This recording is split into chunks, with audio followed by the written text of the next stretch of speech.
According to the United Nations, there are 1.1 billion girls in the world, and about 600 million of that figure are aged between 10 and 19 years. Well, every 10 minutes, somewhere in the world, an adolescent girl dies as a result of abuse and violence. It's International Day of the Girl Child today, and the theme for this year is Empower Girls Before, During and After Conflict. International Day of the Girl Child is celebrated annually on October the 11th to highlight issues concerning the gender inequality facing young girls. And so today we will be spotlighting issues affecting the girl child. It's no news that the girl child suffers discrimination and gender inequality. While most are denied access to education and forced into early marriages, others face violence and live in fear on a daily basis. Adolescent girls in conflict zones are 90% more likely to be out of school when compared to girls in conflict-free countries, which affects their future prospects for work and financial independence as adults. And we have in the studio with us at this time social empowerment advocate and UNICEF consultant Taiwo Akinlami. Good morning to you. Thank you for joining us. Thank you so much for having me. It's my pleasure to be here. All right, joining us via Skype from the United Kingdom is the Executive Director, Child Health Advocacy Initiative, Lola Alonge. Good morning to you, Lola. Morning. All right, let me start with you, Taiwo. Does the typical Nigerian girl child have cause to celebrate today? Well, that is a symposium discussion. It's not a question we can find adjective to describe right now, because 48% of the Nigerian girls today are married out before they are 18 years old. Now, 10.5 million Nigerian children are out of school. Majority of them are children. Now, when it comes to conflict, which is the focus of today's marking of the Day of International Girl Child.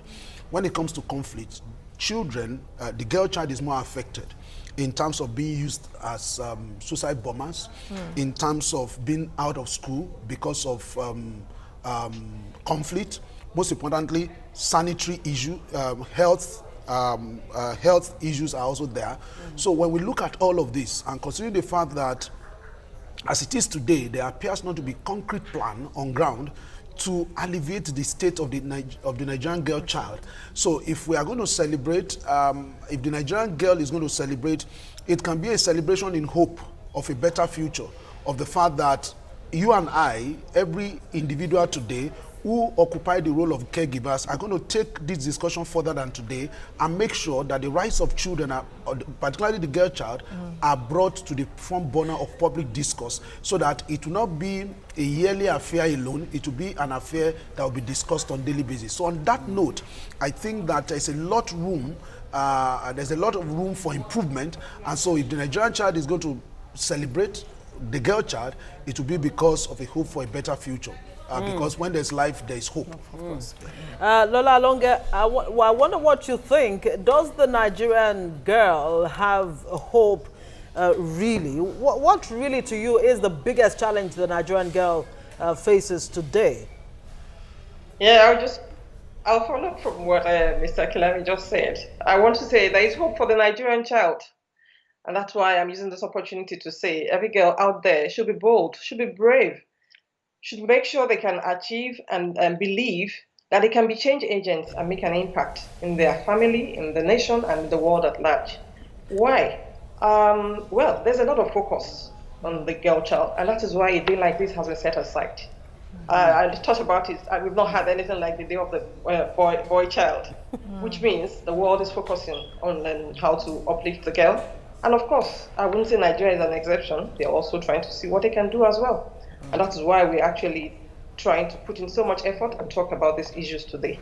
What's the status of the Nigerian child? Yes. When it comes to issues like education, well, it's not the best for now, especially in the Northeast. But I believe the government is making efforts. And obviously, it doesn't just start with the government, but of course from the family. Which means, are we as parents, as families, giving priority to the girl child? Are we making sure they're in school? Are we supporting child marriage? But of course, it seems there's a change. There's a shift. The narrative is changing. The girl child is now coming up. We have cases, of course, we have Malala, who is presently in Oxford University. In Nigeria, we have Oduwole, a young girl. And I want to believe there should be more of them coming up, which means there's hope for the girl child in Nigeria. But then it's quite alarming, really, to know that conflict plays an important role in changing the prospects of the girl child, really. When you compare the girl child in conflict areas to that in a conflict-free area. So conflict and how to manage girls in these regions. Yeah, it's quite sad. That's what we're actually experiencing in Nigeria. And I'm happy with the theme today, which is we must empower girls before, during, and even after emergencies and conflicts like we're experiencing here, which means the girls in the Northeast most especially should not be neglected. I know they're like building schools, encouraging them to go back to school and all that. But even those who are still there, because I got some report from UNICEF, some of those who are living out of the camps, they don't have access to education. And most of them are like either just get married, they seem to be losing hope.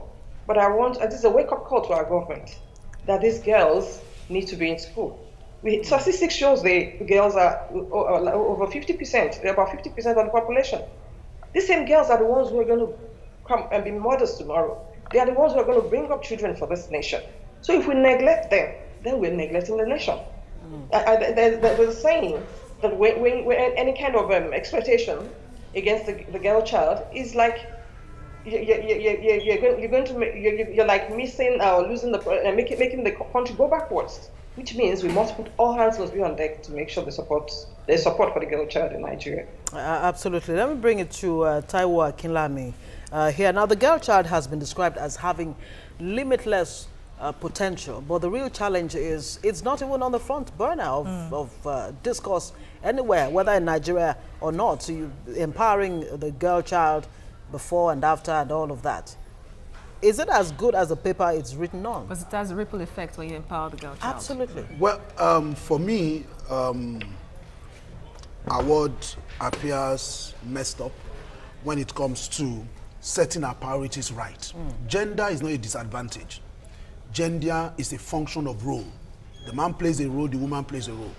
But somewhere in the thinking of our world, we begin to believe that people should be classified on the basis of their gender.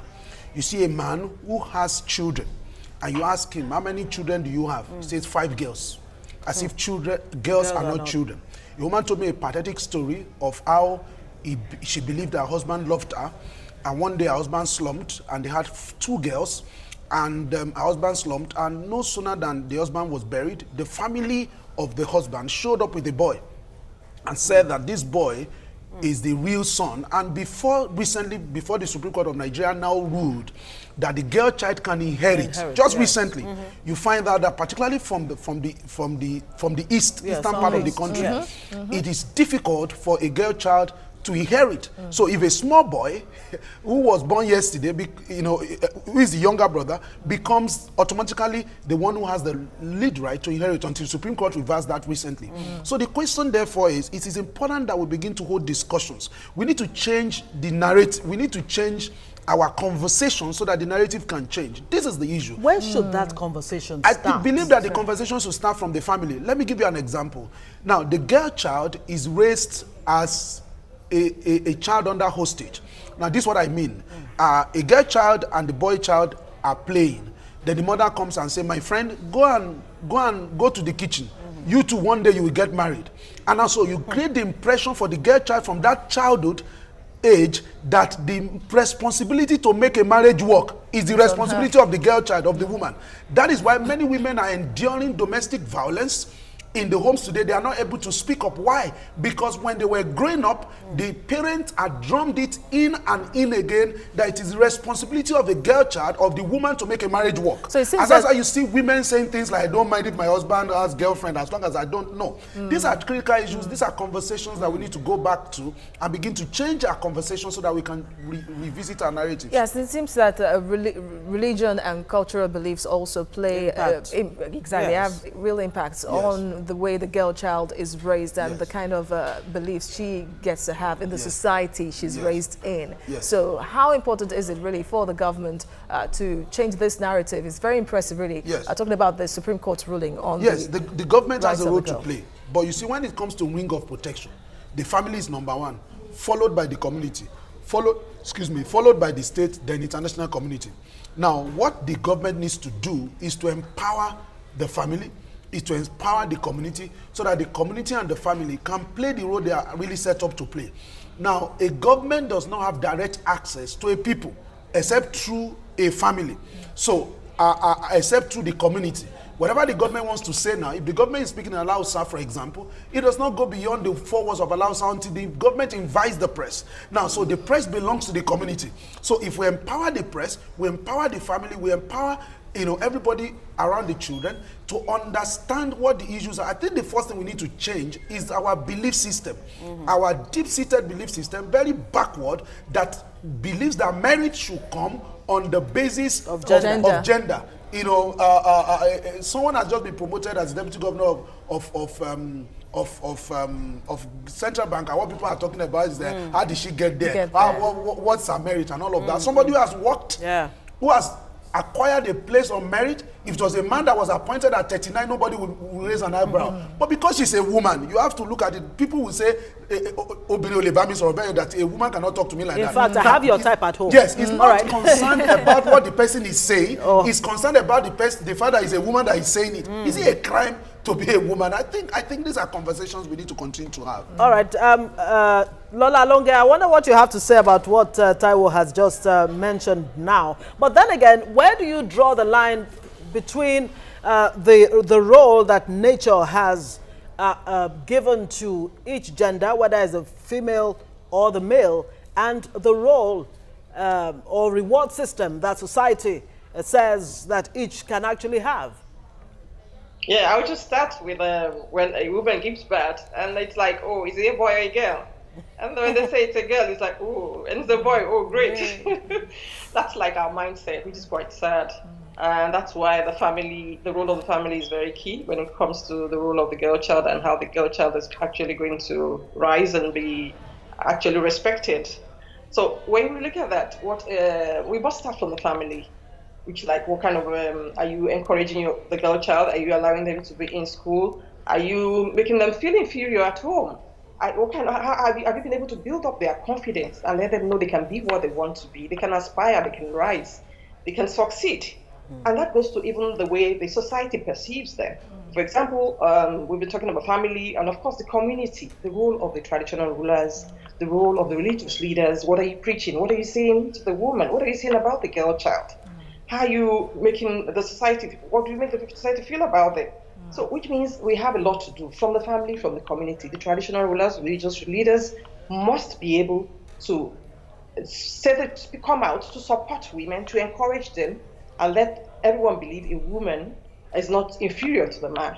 And of course, a girl can be whoever she wants to be. The Nigerian girl has been described as an endangered species from facing escalating sexual attacks or threats to child marriage, violence, FGM, and all manner of things. In fact, it's almost the same plight the African child faces, just like the Nigerian child. In Tanzania, a cow is more valuable than a girl child.